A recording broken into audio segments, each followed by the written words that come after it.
Muita gente está decepcionada com esse fundo imobiliário. Eu vou analisar ele, vou falar para você os indicadores e se eu levaria esse fundo imobiliário para uma análise mais detalhada. Muita gente está com esse fundo imobiliário. Então, chega de enrolação e vamos para o vídeo. Fala, investidores! Esse vídeo aqui é onde eu analiso os fundos imobiliários e dou minha sincera opinião se eu levaria para uma análise mais detalhada, que aí você analisa relatório, número, o que o gestor está dizendo, ou se eu não levaria. Esse fundo imobiliário aqui é o HCTR11, um fundo de papel. A gente vai analisar ele detalhadamente, certinho para vocês, e eu vou trazer a minha opinião. Então, antes da gente começar, eu vou pedir para você que gosta desse tipo de conteúdo, de vídeo, deixa aqui nos comentários qual fundo imobiliário você quer que eu analiso, que aí eu vou trazer o vídeo e o fundo imobiliário para vocês. Quando você vai investir num fundo imobiliário, você precisa levar algumas considerações, alguns indicadores em consideração. E não somente um único indicador ou 2, 3 indicadores. Você precisa levar inúmeros indicadores em consideração, porque você está colocando o seu dinheiro lá e você está esperando um retorno sobre isso. Principalmente fundo imobiliário, quem investe está querendo uma renda com esse investimento. Então, como você não compraria qualquer casa, você precisa comprar bons fundos imobiliários. Agora a gente vai analisar o HCTR11 e eu vou trazer os números para vocês e eu vou dizer para você se eu levaria ou se não levaria. Agora vamos para a tela do meu computador para que vocês consigam analisar junto comigo esse fundo imobiliário. Site do Investidor 10, estamos aqui com o HCTR11. A sua cotação atual, R$ 23,03. Aqui já enche os olhos de muitas pessoas porque o fundo imobiliário ele está barato, tá? Então um valor bem acessível para muita gente. O HCTR11 ele paga um dividend yield de 18,61% nos últimos 12 meses. Aqui a pessoa já para de analisar e já compra esse fundo imobiliário visando somente preço e o seu dividendo. Mas agora a gente vai ver. O P sobre VP está em 0,22. Significa que ele está com 78% de desconto.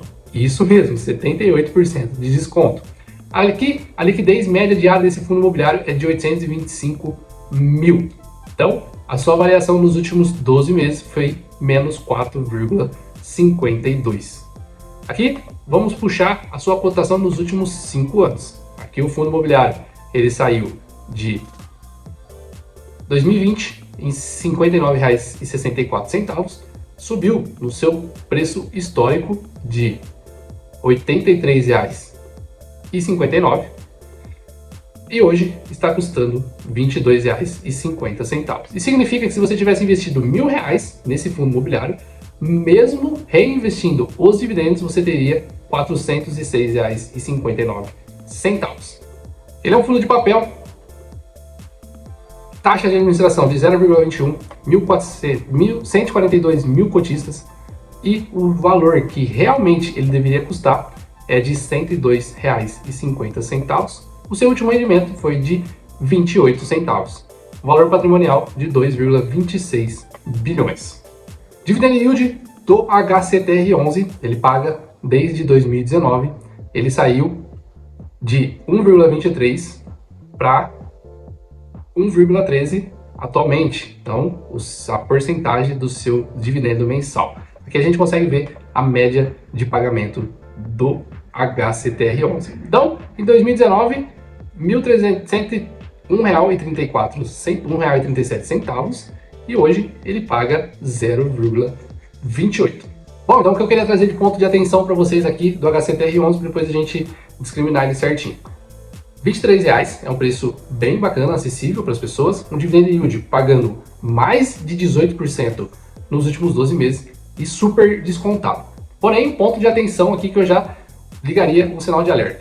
825 mil de liquidez diária. Isso significa que ele negocia menos de 1 milhão por dia. É muito difícil você, caso você tenha uma posição muito grande, sair desse fundo imobiliário. E quando o fundo imobiliário negocia muito pouco, significa que tem pouca procura, pouca demanda e pouca oferta também, ou pouca demanda. Então, um baixo valor aqui de negociação. Ele caiu muito desde 2020. Quase 50%, um pouquinho mais de 50%. Então, uma queda bem expressiva. Aqui, nos últimos 5 anos, 58% de rentabilidade. Então, rentabilidade real. Já descontando a inflação, então em 5 anos, 70% de queda. É muita coisa. O que também me chama a atenção aqui nesse fundo imobiliário é o dividendo. O dividendo dele, em valor, ele oscila muito. Então, aqui em 2020, ele pagou R$ 2,51 por cota. Em 2019, R$ 1,37 por cota. E atualmente, ele vem pagando 28 centavos por cota. Eu fiz um resumo aqui para vocês, trazendo o que eu penso sobre esse fundo imobiliário. Ele é um fundo imobiliário de alto risco. Então, ele é um fundo que tem CRIs High Yield, que significa CRIs mais arriscado. Então, por isso que ele consegue trazer um dividendo muito grande, porém, porque as pessoas que pegam, as empresas que pegam dinheiro com ele, são do setor de incorporadoras, loteamento e empreendimentos imobiliários. O dividendo dele, como eu mostrei para vocês, não é sustentável, porque pagou muito, paga pouco, agora está linear, porém, pode ser que venha cair. Como está numa tendência de queda, esses dividendos, nada supõe que vai ter uma alteração para cima. Ainda mais com taxa de juros alta, esses fundos imobiliários de papel, eles ganham mais, porém, quem pega o empréstimo sofre mais para pagar. Quando a taxa de juros começar a cair, os fundos de papel tendem a cair. Resumindo, é um fundo imobiliário que paga bastante dividendo, isso chama a atenção de muita gente, principalmente iniciantes, porém, o risco é muito grande. É aquele velho ditado, quanto maior o risco, maior o retorno. Você está disposto a isso? Porém, Daniel, mas o porquê esse fundo imobiliário caiu tanto? Como eu falei, o mercado está percebendo o risco. Esse é um ponto.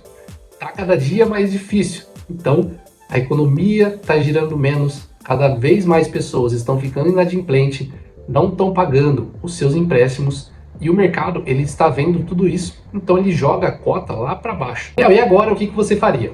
Pessoal, de verdade, somente pela análise dos fundos imobiliários, dos números do investidor 10, eu não levaria para uma análise mais detalhada. Daniel, mas você não fala que tem que comprar fundos imobiliários quando está barato? Fundos imobiliários, depende do seu perfil. Para mim, um fundo de CRI High Yield não faz parte da minha estratégia. Por quê? Minha estratégia é de longo prazo. Então eu preciso de fundos imobiliários que têm CRIs High Grade, que são fundos, que são empréstimos para companhias e também para setores e para empresas mais estruturadas, que não vai ter dor de cabeça, paga um dividendo menor, mas eu tenho eu acredito que a gestora está emprestando para bons lugares e boas empresas, tanto que eu analiso os CRIs e vejo que tem boas empresas ali que sempre pagaram, sempre cumpriram os seus compromissos e o fundo imobiliário não tem dor de cabeça para receber. Por quê? Pagam juros menor e também pagam um dividendo menor, mas aí eu fico mais tranquilo. Então, na minha opinião, Daniel não levaria para uma análise mais detalhada, mas aí fica de acordo com o que você está pensando e com a sua estratégia, porque a minha estratégia é o que eu estou dizendo aqui para vocês. Eu não sei a de vocês, mas deixa aqui nos comentários. Você acha que vale a pena ter o HCTR11 na carteira ou levar para uma análise mais detalhada ou não vale a pena? Pessoal, espero que vocês tenham gostado. Não se esquece, se inscreve no canal, ativa o sininho, dá aquele like, ajuda a gente a levar esse conteúdo para mais pessoas. Muito obrigado e até o próximo vídeo.